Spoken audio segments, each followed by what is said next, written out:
My name is Ken Long, and I'm a proud 31-year-old Canadian. Hi, I'm Imafidon, and I'm 31 years old, and I'm British. My name is Andrea Garcia Rodriguez. I'm 25 years old, and I'm from Spain. My name is Corey Flesser. I am 35 years old and from the United States. My name is Claudia Maneggia, I'm 29 years old, and I'm from Italy. My name is Martin Dimitrov, and I'm 28. I come from Bulgaria. My name is Tanja Lacic, I am 27, and I'm a Romanian living in Belgium. Hi, my name is Güde Jensen. I am 31 years old and I am from Kiel, northern Germany. Alice Biangalon. I'm 28, French. My name is Marge Steinberger and I'm 35 years old. I'm Latvian. My name is Jan Lukacevic. I'm 29 years old. I'm a European coming from Czech Republic. My name is Ulrich. I'm 32 years old. I'm a Danish national living in Copenhagen. My name is Don Cedar. I'm 31 years old and I have a Dutch nationality. My name is Katerina Kritisova. I'm 31 years old and I'm from Slovakia. My name is Connor Hannigan. I am 26 years old. I am Canadian and I'm also a British citizen. My name is Paul Nelke. I am 24 years old. I am from Munich in southern Germany. My name is Diana De Vivo. I'm 35 years old. I'm Italian. My name is Dylan White. I'm 32. I'm proud to be Canadian. My name is Beata Patashova. I'm Lithuanian. I'm 29. I'm Eugenia Joni, 33 years old, and I am from Albania. My name is Nadia Kovalchikova. I am a program manager and fellow at the Alliance for Securing Democracy at the German Marshall Fund of the United States. My name is Philip Grimberg. Hello, my name is Tobias Foxberg. I am 19 years old from Florø, Norway. Hello, my name is Philip Lefebvre. My name is Anvesh Jain. Hi, I'm Laura from Hungary. Hello from windy Istanbul.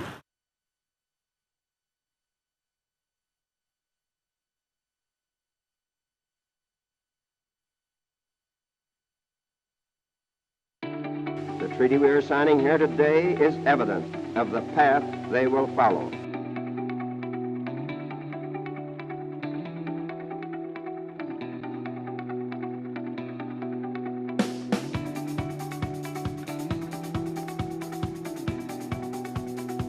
It shall be regarded as an action covered by Article 5 of the Washington Treaty.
I've called it NATO 2030, and it has three priorities: keeping NATO strong militarily, making NATO stronger politically, and ensuring that NATO has a more global approach.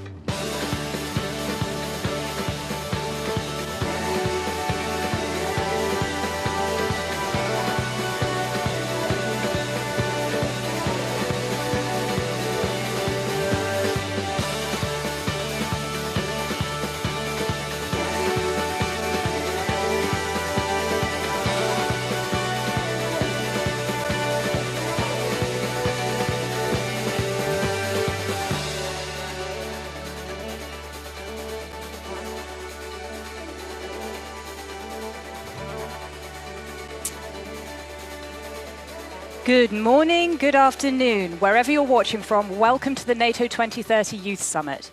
Over the next few hours, we'll get straight into the future of NATO, together with numerous senior leaders, numerous young leaders, as well as more than 900 participants. We'll be discussing how the alliance can remain ready today to meet the future challenges of tomorrow. Now, if you haven't had a chance to look at the programme, then please do so. You can find it in full detail at the Munich Security Conference website. But throughout the afternoon, you will be able to take part in different breakout sessions. So when the time comes, you'll be able to do that via the buttons 1, 2, or 3 on the right side of your screen. But please make sure that you always come back to channel 1 after the breakout sessions, because this is where the main joint events will be happening, and we'd hate to lose you. We're also going to get you involved early on by asking you various poll questions throughout the event to make sure that you can give us some short, snappy answers and that you're staying with us. When the time comes, you should be able to see the button on your screen, on the left-hand side of your screen, that says live polling, or the polling button. So please do take part, because we'd really like your input as much as possible. Just a quick word of advice, though. You'll only be able to participate in the polls if you're actually a registered participant. If you're watching via the live stream, please do also put your comments in via the hashtag NATO2030, and you're really welcome to keep the conversation going on social media, and I hope you will. So for those of you who are registered participants, we're going to test out your polling skills now, or rather we're going to test out our polling skills now, and we're going to ask you our first question. So if we could see it up on the screen, please. Our first polling question is, what are the main reasons why we need NATO? So what are the main reasons why we need NATO? And I'm going to give you about 15 seconds to answer that, so get thinking.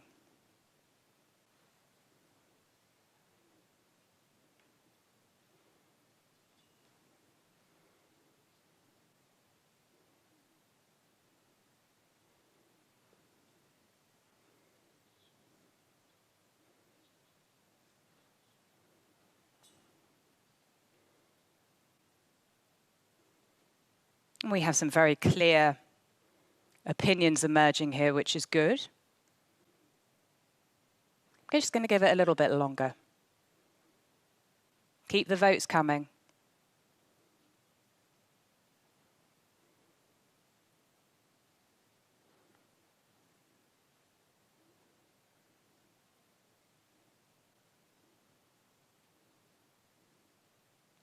And I think we will now close the poll.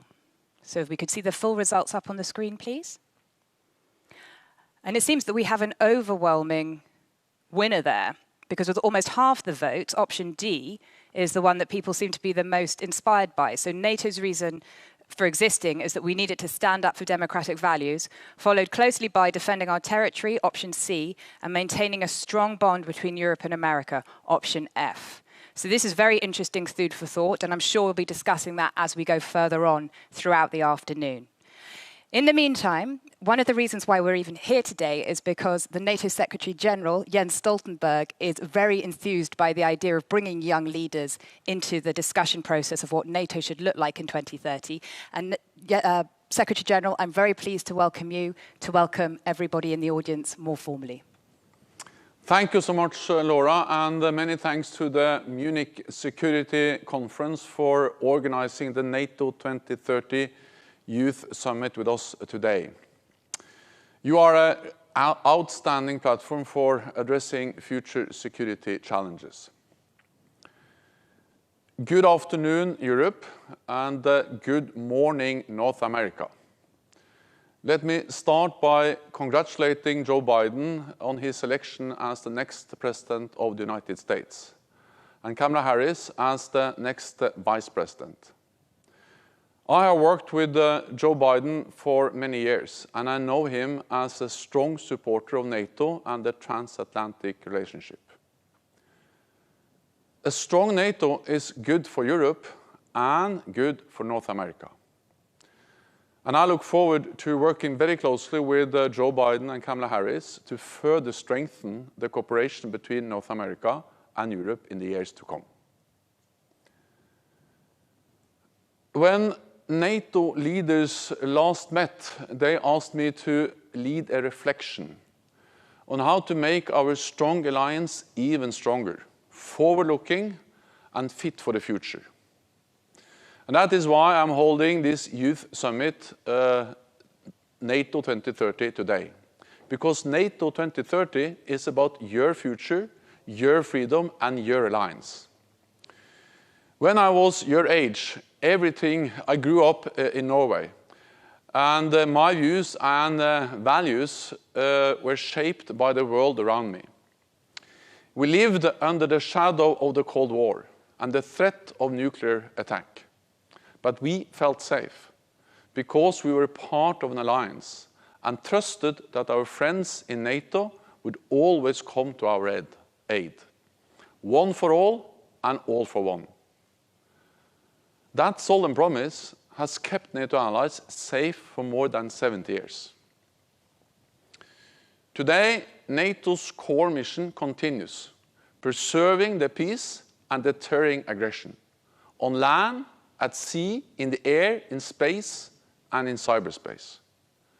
From pandemics to infodemics, cyber attacks to climate change, our world keeps on changing, and NATO is changing with it. So in a more uncertain world, we need a strategy to deal with uncertainty. In a more contested world, we need a forum to settle our differences. And in a more competitive world, we need strength to tackle global challenges. For all these reasons, we need NATO. And let me explain why. First, if COVID-19 has shown us anything, it is that our world is more unpredictable than ever before. The only thing we can be certain of is uncertainty itself. When I was asked to become NATO Secretary General in early 2014, the world was a very different place. Few had heard of ISIS, and few predicted Russia's illegal annexation of Crimea. Since then, Russia has continued its aggressive actions. We have seen new levels of brutality from ISIS and other terrorist organizations. And China has been asserting its economic and military weight on the world stage. We do not always know what the next crisis will be. But we do know that we are stronger together than alone. In times of peace or conflict, it is good to have friends. We have seen the value of our alliance in responding to the COVID-19 pandemic, delivering much needed medical aid and supporting civilian efforts to save lives. In a more uncertain world, we need to strengthen international cooperation and the international institutions that uphold it, like NATO. And we need to invest more in our collective defense to defend the right of each of us to live our lives in peace and freedom. Second, in a more contested world, we need a forum for resolving our differences. It is no secret that NATO allies do not always see eye to eye. We have had our differences in the past, and we have them today. NATO provides a platform to bring allies together. So when we disagree, we can sit down together, speak together, and solve our differences. NATO is the only place that brings Europe and North America together every day. NATO is the place to discuss, decide, and act on issues that affect our shared security. And that brings me to my final point, that in a world of greater competition, we need strength and solidarity to address global challenges. Today's security challenges go beyond national borders. They cannot be addressed by any country alone, not even the biggest. Whether we are talking about the rise of China or climate change, the spread of nuclear weapons, or cyber attacks and disinformation, when we speak as one, our voice is louder. When we decide and act together, our words and actions are 30 allies strong. NATO brings together almost 1 billion people, half of the world's economic and military might. We also have a network of like-minded partners around the world, from Finland and Sweden to Australia, New Zealand, South Korea, and Japan. So as we face even greater global competition, we must work even more closely together to defend our values and way of life, and to strengthen the global norms and institutions that have kept us safe and strong for decades. Faced with a more uncertain, contested, and competitive world, we need a strategy to deal with uncertainty, a forum for resolving our differences, and the strength to tackle global challenges. And that is why we need NATO, now, for the next decade, and beyond. You, tomorrow's leaders, both in North America and Europe, have the greatest stake in our security. So NATO 2030 is the chance for you to step up and safeguard your future, your freedom, your alliance. Now is the time for you to share your views and tell us your ideas. So welcome to the NATO 2030 Youth Summit. Thank you very much, Secretary General. Now, to help you on your NATO 2030 quest, you've handpicked a team of young leaders to advise you on how to strengthen the alliance over the next 10 years with a view to meeting the security challenges of the next decade. Now, there are 14 of these emerging young leaders. They've been handpicked or nominated by prestigious youth leadership programs from across the alliance, and they're all under 35. Let's meet some of them.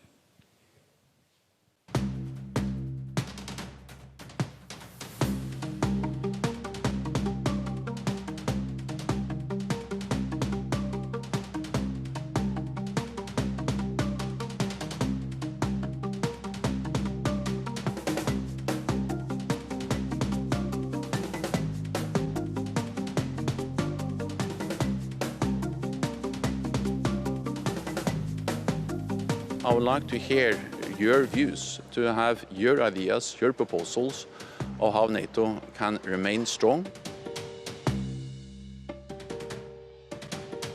Alice Biangalon, French. My name is Don Cedar and I have a Dutch nationality. My name is Martin Dimitrov. I come from Bulgaria. My name is Corey Flesser. I am from the United States. My name is Andrea Garcia Rodriguez and I'm from Spain. I'm Imafidon and I'm British. Hi, my name is Gude Jensen and I am from Kiel, Northern Germany.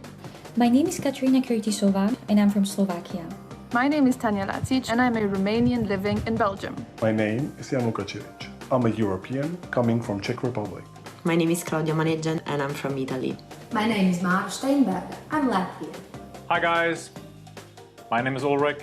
I'm a Danish national living in Copenhagen. My name is Ken Wong and I'm a proud 31-year-old Canadian. So thank you very much, Secretary General. Tell us, why was it so important for you to have this Young Leaders Initiative in the first place? So I'm actually very delighted to be able to present the NATO 2030 Young Leaders Group today. And I appointed the group because I wanted them to help me, to assist me in making sure that NATO is fit for the future. So I'm very much looking forward to their ideas, their proposals, and I'm extremely grateful that they are all joining us today. Well, I can see them up on the screen now, and I know you have many questions for them, so we're going to put a couple of them to them now. Would you like to ask your first question? Yes, my first question is actually about climate change, because we know that climate change has security implications, and therefore we also need to address and discuss what is NATO's role in responding to climate change. And I'm going to ask Katerina Kurtisova to answer this question. Thank you, Secretary General, and I'm really happy that we are starting this discussion with a focus on climate change, which I consider to be one of the most profound challenges facing the alliance today. I think that politically, the 2 degrees debate should be as significant as the 2% debate we've been having. I think that NATO should dedicate more attention to climate-related security risks in its strategic communication strategy. Let's just imagine that we have a 2 degrees campaign that would be as widespread and as successful as the We Are NATO campaign has been. We have to remember that today member states' approaches to the relationship between climate change and security vary, and this has prevented the alliance from being able to reach a consensus on the matter. And it's not just the Trump's administration's climate U-turn, but it has also been the case in various Central and Eastern European countries. So I think that while the election of Joe Biden presents an opportunity to reinvigorate transatlantic cooperation on climate change, NATO also needs to get Central and Eastern European countries more engaged and to really lead by example and encourage all member states to advance emissions reductions and adaptation investment. And I think operationally, we can do more both on the prevention and on the response side. So just to give you one example, dealing with the root causes more effectively will require the Alliance to increase organizational foresight, as well as to improve its analytical and risk and situational and threat assessment capabilities. And I think that also when it comes to the militaries in the field, we can go beyond their contribution to emissions reductions because they can also seek to reduce their impact when it comes to water and food.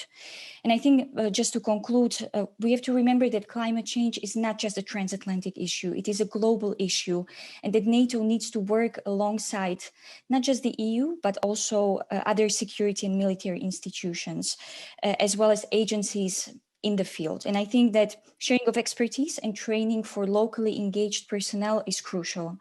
Thank you very much. Thank you, Katerina. And our next question, please, Secretary General. So my next question is about terrorism. NATO has been at the forefront in the fight against terrorism for many years, but that fight continues. Just recently, we have seen terrorist attacks in France, in Austria, and Afghanistan, and also in other countries. So the question is, how can NATO further strengthen its role in the fight against terrorism? And that question goes to Corey Fleischer from the United States. Thank you for the question, Secretary General. As we all acknowledge, addressing terrorism is complex, and NATO has made considerable strides in the last few decades to advance its counterterrorism efforts, mostly through education, engagement, and capability development. I think these efforts will continue to be central to the alliance, but it offered two shifts in NATO's role with partners to fight terrorism in the future. The first, NATO should work with its partners to examine new means of employing existing military capabilities to build the legitimacy of security actors and strengthen their relationships among local populations. These efforts should focus on eroding support for terrorist activity while demonstrating the security sector's role in upholding human security. The second is to prioritize engagement with women and youth as critical stakeholders in preventing and countering terrorism. These groups are not monoliths or homogenous, and they possess diverse perspectives that are instrumental to building community-level resilience to terrorist activities. Women and youth are attuned to the local drivers of support for terrorist groups, and their deliberate and meaningful engagement is also necessary for strengthening the relationship between the security sector and civil society. So NATO has a key role to play here as the military alliance.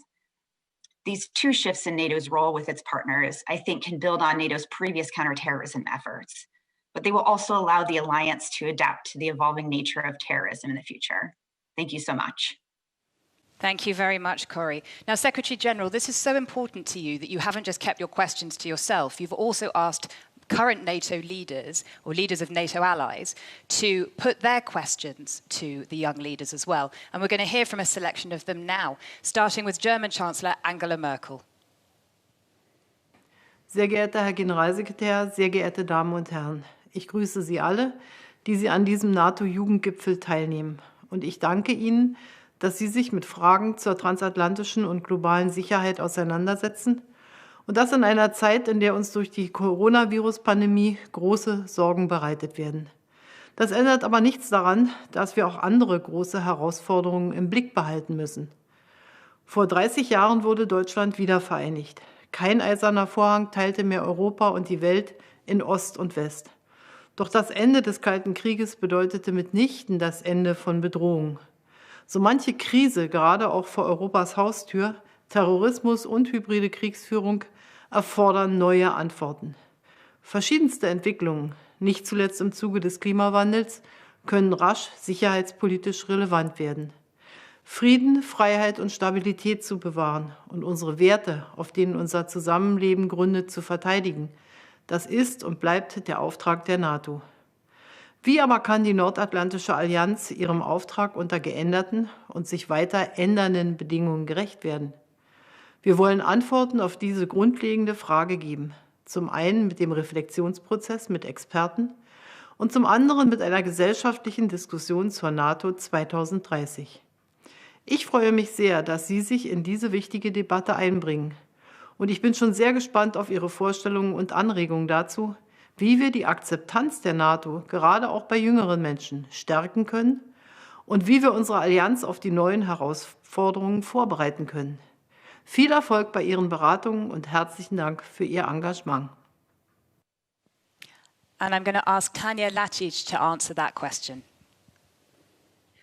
Thank you. I'd like to answer this question by telling you about this microscopic animal, which is rather obscure. I only learned about it by watching David Attenborough, of course.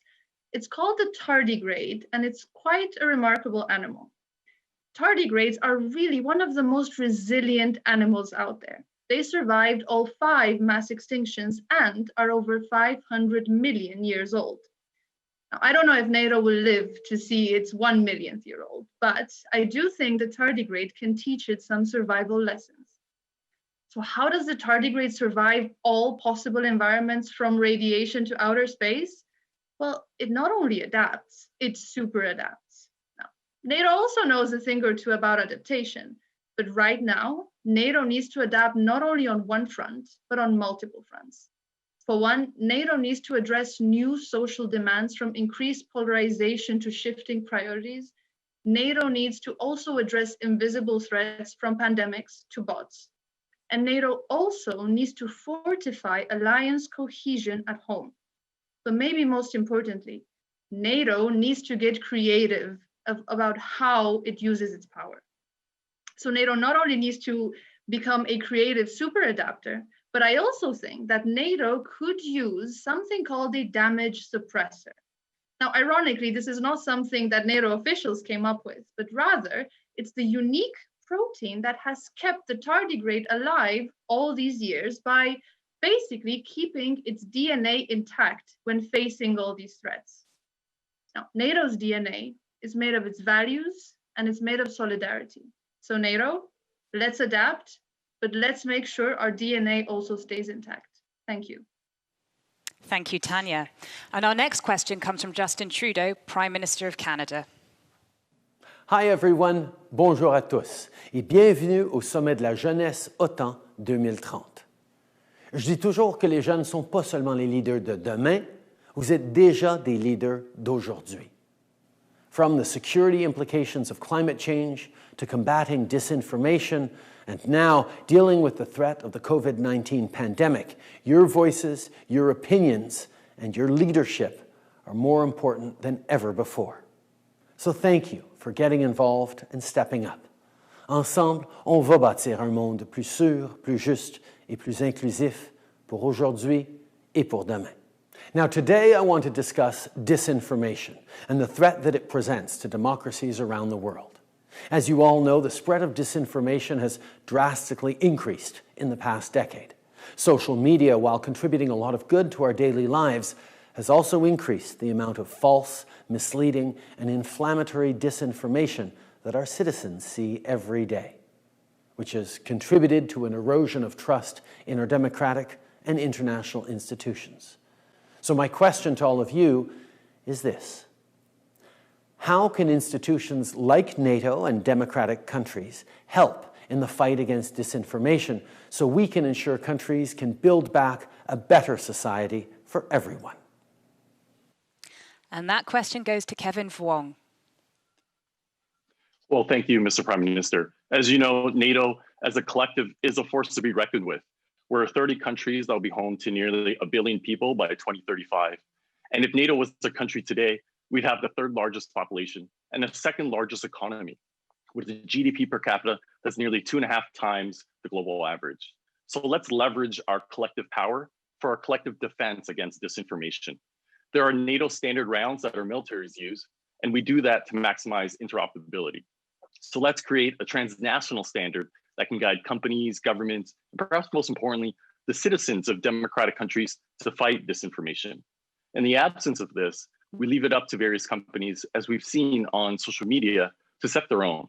And these inconsistencies are vulnerability that can be exploited by our adversaries. So, Mr. Prime Minister, I hope that you and other leaders will stay tuned for the robust set of recommendations that my peers and I will prepare over the next couple of months for combating disinformation and how we can build back better together. Thank you, Kevin. And our next questioner is Boris Johnson, Prime Minister of the United Kingdom. Hello, everybody, and thank you to Jens Stoltenberg for inviting me to speak at this NATO Youth Summit, and to all of you for taking part. Today, you're going to hear about the amazing work that NATO does and how for more than 70 years, this alliance has acted as a giant shield of solidarity, protecting 1 billion people in Europe and North America. And yet, if NATO is going to guarantee our peace, liberty and prosperity for the next 70 years, we must respond to emerging threats and challenges. One of the biggest is the way new technologies are transforming every aspect of our lives. So, there are two questions I want to put to you. How can the Alliance best use technology to help create a safer world? And what more can we do together to stop others from exploiting our own growing dependence on technology? Addressing those two questions will, I believe, help to ensure that NATO continues to keep us safe in the future. And I wish you every success with today's event. And those two questions go to Jan Lukašević. Thank you for those questions, Mr. Johnson. So let me answer them. For the first questions, there are multiple areas where technology can help us create a safer world. Let's name a few. I think we should use the newest AI and big data technology tools to make data-driven, better, and swift decisions. Swiftness appeared to be very recently, during the COVID-19 crisis around the world, a crucial deciding element. Moreover, these tools can help us tackle ongoing information hybrid war. Secondly, we should focus on new domains such as cyberspace, the actual space, which provide us with opportunities to expand our knowledge, technology, scientific, and military advantage. Last but not least, I would put stronger emphasis on elementary and applied research and technology transfer. NATO membership states have a huge know-how and brain pool, which can brew brilliant and useful solutions we may need in future. To answer your second question, I think we should focus on education. It is a great paradox that the more we are dependent on technology, the less we understand it. As an alliance, we should change that. Technology shouldn't be a black box, which allow people to be manipulated and confused, especially in this disturbing world with chaotic information. NATO should help provide solutions and tools that would help us educate people to be independent, informed, and a lot harder to be manipulated. And thank you very much, Jan. And Jens Stoltenberg, Secretary General, is still with us in the studio. Jens, tell me, what is it that you've picked up on so far from the discussion that you find interesting? As in one way, I think the most important message is that there are so many different issues NATO has to address at the same time, from technology, disinformation, collective defense, climate change, terrorism, and many other issues. And they are different, but they have one important thing in common, and that is that for NATO to succeed, we need to be able to change. So kind of permanent change, permanent adaptation is the key to NATO's success, and that's also the main purpose of NATO 2030 is to make sure that we are changing and that we're listening to young people as we are becoming fit for the future. Thank you very much. We're now going to go to our next questioner, which is Mark Rutte, the Prime Minister of the Netherlands. This year, my country celebrated 75 years of peace and freedom. Since the end of the Second World War, children have been able to grow up peacefully in the countries that make up the NATO alliance. Today, you might wonder, do we still need NATO? And the answer is, yes, we do. Because we cannot take our freedom for granted. It's true that since the end of the Cold War, freedom and democracy has spread further around the world. But the free and liberal societies of NATO's member countries and its many partners across the globe are not immune to outside threats. Today's dangers are different from those the world faced during the Second World War or the decades in which your parents grew up. Nowadays, we have to defend ourselves not only against guns and bombs, but also against new threats. Threats that are often invisible and can easily cross national borders. Your phone, your computer, your email, and your social media can all be hacked and used against you. To counter those threats, we need to work together. We need to work within NATO, but NATO also needs to work with other partners like the EU.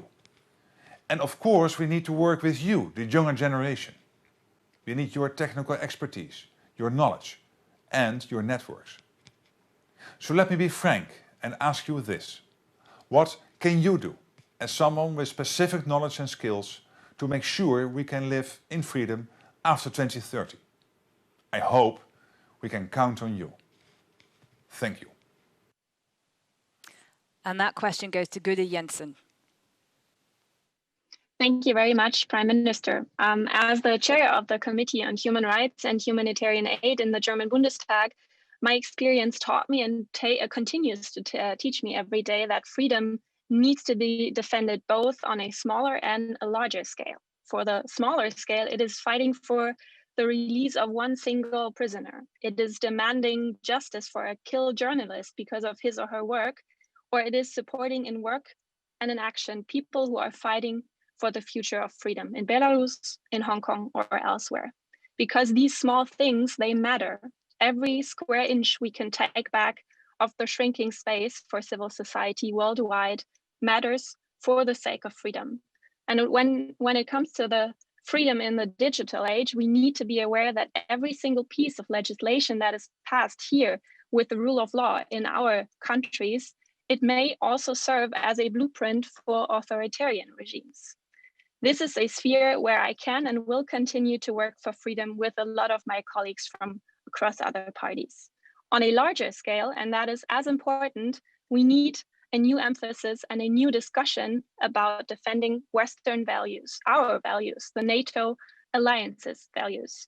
We need to talk honestly about which countries may play a long game in strategically undermining our freedoms in the world. And we need ways to approach these challenges. Of course, there are questions that fall behind in day-to-day politics, especially during a pandemic.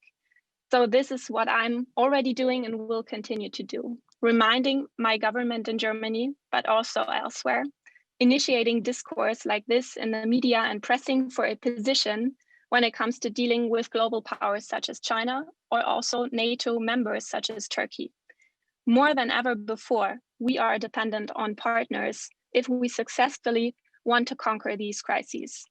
This is why we need to talk about how NATO, not only as a defense alliance, but also as a multilateral institution, can help shape and conquer these crises and challenges. I'd like to take a little part in that endeavor as well. Thank you very much. Thank you very much, Gude. And our next question comes from Estonia and President Kersti Kaljulaid. Hello, future leaders of NATO. New technologies have already changed the face of conflicts and warfare. For example, we already see how the use of drones has shifted the balance not only in asymmetric conflicts, but now also in conventional warfare. But it doesn't stop here. Artificial intelligence may well undermine the technological edge of the West. What will we do if our adversary's AI turns out to be smarter than ours? In the past, it was usually the state and the military that drove technological innovation. Nowadays, innovation is shifting more and more to tech companies. We already see how some of our global competitors are effectively combining state and private sector resources in AI development. Hence, my question to you. What could NATO do so that the West won't end up as the biggest loser in this new technological race. And that question goes to Andrea Garcia Rodriguez.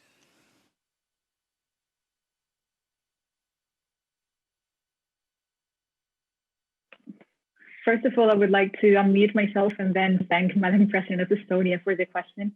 I believe that NATO should, first of all, anticipate the next technological revolutions. And I'm not only speaking about AI, which is something that is already having an impact in our lives and in our security, but also on the new emerging technologies such as quantum computing that is, if not now, will definitely disrupt our security environment soon. Second of all, I would like to respond saying that we need to strengthen our cooperation and we need to strengthen NATO in order to be able to face these new challenges arising, as Madam President of Estonia said before. And this is cooperation strengthened passes not only for like creating new defensive capabilities, but also pooling resources and certainly creating new offensive capabilities in certain domains, such as the cyber domain. We cannot guarantee defense if we do not build offensive capabilities as well. Thank you very much. Thank you, Andrea. So, Secretary General, you're still with us as well. Could you, what are your thoughts on the technology race, and particularly artificial intelligence, and how it's going to change the landscape in the run-up to 2030? But what also you think NATO should be doing to get ahead of that technology race? So I very much think that new disruptive technologies as artificial intelligence, but also many other technologies, they are now fundamentally changing the threats and the security challenges we all face. Actually, I believe that these technologies are changing the nature of warfare as much as the Industrial Revolution changed the nature of warfare a couple of centuries ago. And of course, NATO has always had the advantage of having a technological edge on all other potential adversaries or competitors, and we need to be able to make sure that we keep that technological edge when we now see such profound changes taking place. This is partly about investing, partly about one of the reasons why we need to invest more in our security, so we have the resources to develop new technologies and to keep this edge. But it's also very much about being able to work together, governments and private companies. And one of the big advantages we have in NATO is that we are 30 open, free societies with dynamic, competitive economies. And I think that's actually one of the best bases we have for being able to develop new technologies. Thank you. And we're now going to go to Spain for our next question, and Prime Minister Pedro Sánchez. In 2022, Spain will celebrate the 40th anniversary of its accession to the North Atlantic Alliance. This represented the first milestone of our new democracy, rejoining the international community and the starting point of an increasing responsibility in the international arena, always based on multilateralism and rules-based order. Much has happened in these 40 years, and the world has deeply changed. Globalization is the hallmark of our times, and we have always believed that NATO, that unites democracies that share common principles and values, must be a driving force of stability also in our neighborhood.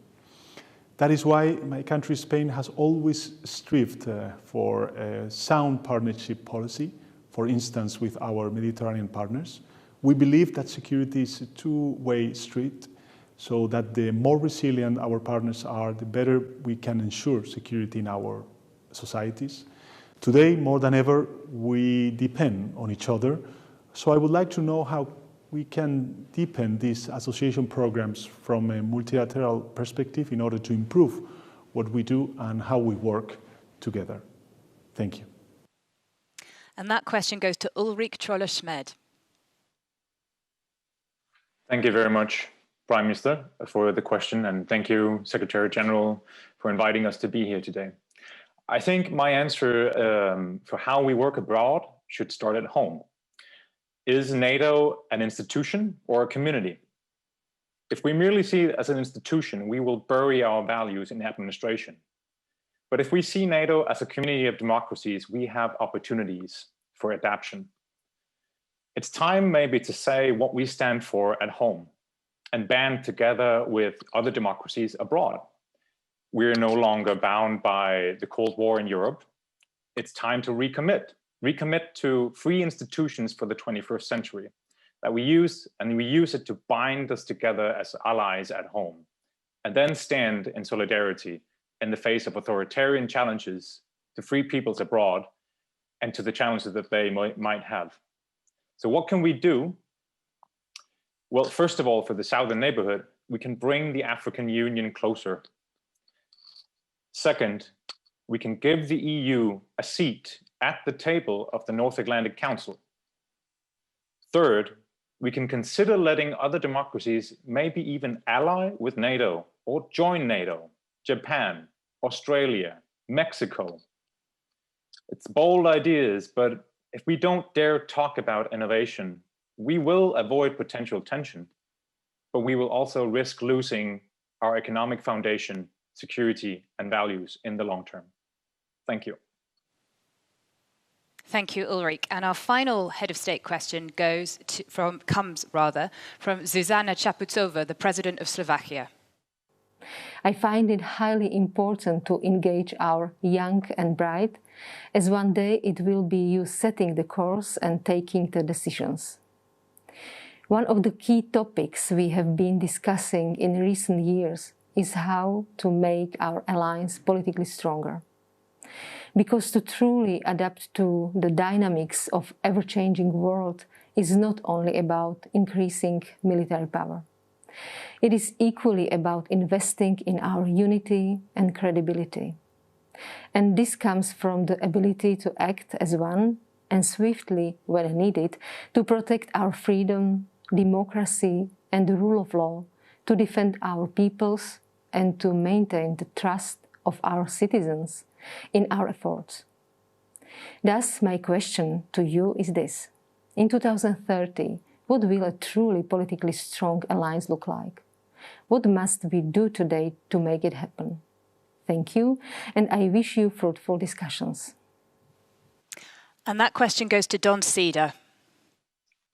Thank you so much, President. As the world's most powerful defense alliance, a politically strong alliance is crucial for the future and continuation of not only the NATO, but for ensuring a stable world.